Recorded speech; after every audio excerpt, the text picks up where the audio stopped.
pontuação, 7 vitórias, nenhum empate, uma derrota. O Vasco, 19 pontos, está em terceiro, 6 vitórias, 1 empate, 1 derrota, quase 80% de aproveitamento. O aproveitamento do Fluminense é espetacular, 87,5%.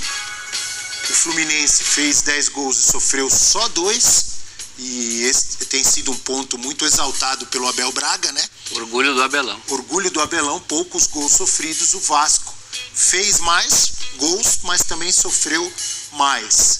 E aí como é que fica esse confronto, Prates? O Vasco enfrentando provavelmente um time reserva do Fluminense, que com os reforços que chegaram, é um time com um certo poderio também, né? Não é? Bom time. Não dá pra dizer que time reserva do Fluminense é uma baba. Não. Longe disso, né? Não, é um bom time, Abel. Já jogou até algumas vezes no Carioca e deu conta do recado, né? E o Vasco tem tido um trabalho de reestruturação e recuperação do Zé Ricardo que até agora é muito bem feito. O Vasco encontrou um caminho de um time minimamente competitivo. A gente tem que levar em consideração que alguns jogos da primeira fase do Carioca são jogos que não são grandes parâmetros, né? Tirando talvez os clássicos e alguns outros jogos, mas é um Vasco que tem dado bons sinais com o Zé Ricardo. Eu acho que pelas mudanças que o Vasco teve, o grupo que não subiu da Série B foi praticamente todo modificado, jogadores o próprio Vasco chamou, né, com perfil mais de Série B, muitos jogadores foram contratados. O Zé Ricardo tem dado aí realmente uma feição, uma cara de time mesmo, competitivo, para pensar na Série B. Foi o objetivo do Vasco para voltar para a Série A do ano que vem.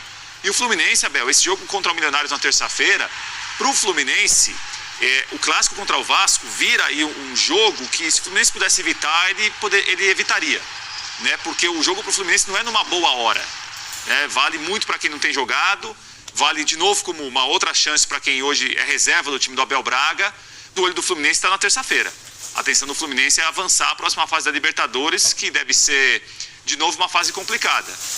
Acho que o reserva do Fluminense talvez equilibre um pouco o jogo, né? Não é aquele time que nós vimos em Bogotá jogando, mas é um bom grupo que o Fluminense montou. Mas curiosidade para saber o outro capítulo do Vasco, né? O Vasco tem começado bem o ano com o Zé Ricardo. Veremos amanhã contra o Fluminense mais um clássico pelo Carioca. Se eu fosse o Fluminense, priorizaria totalmente o próximo jogo, até embora o Abel do alto da cadeira da ansiedade, lá influenciado pela cadeira da ansiedade, já tenha dito que o Fluminense passou. Eu também acho que passou, mas só não pode pensar, o nosso Abel, só não pode pensar que passou, não pode cair nessa esparrela. Ganhou na Colômbia, vai ganhar de novo. Passou, mas São Januário. Espera acabar. Mas fala baixo, passou, mas fala baixo, não conta pra ninguém. O jogo de amanhã é no Newton Santos, né? Mando do Fluminense e Vasco, e na terça-feira em São Januário, com mais uma vitória do Fluminense. Já estou dando meu palpite aqui. Muito provavelmente, né? Mas não é futebol, não dá para garantir 100%. Já tá indo pro 99,9. Pronto, tá bom? Vai fechado em 9-1, né? Esse 0-1 que ficou no ar aí. Então você tá apostando que vai dar Milionários, é isso? Não. É isso? Não, vamos deixar. O professor tá apostando que vai dar Milionários? Não deve dar Milionários, mas se o Fluminense... Então vocês estão comigo. Mas se o Fluminense... Então repitam comigo, o Fluminense já pode pensar no Olímpia. Não. Ou no Atlético Nacional. Nem o Olímpia, né? O Olímpia ganhou a primeira, mas o Olímpia não pode pensar no Fluminense. Aliás, temos os gols para mostrar? Vitória do Olímpia no primeiro jogo em Assunção, é isso? Vamos mostrar os gols? Olímpia e Atlético Nacional de Medellín, isso mesmo.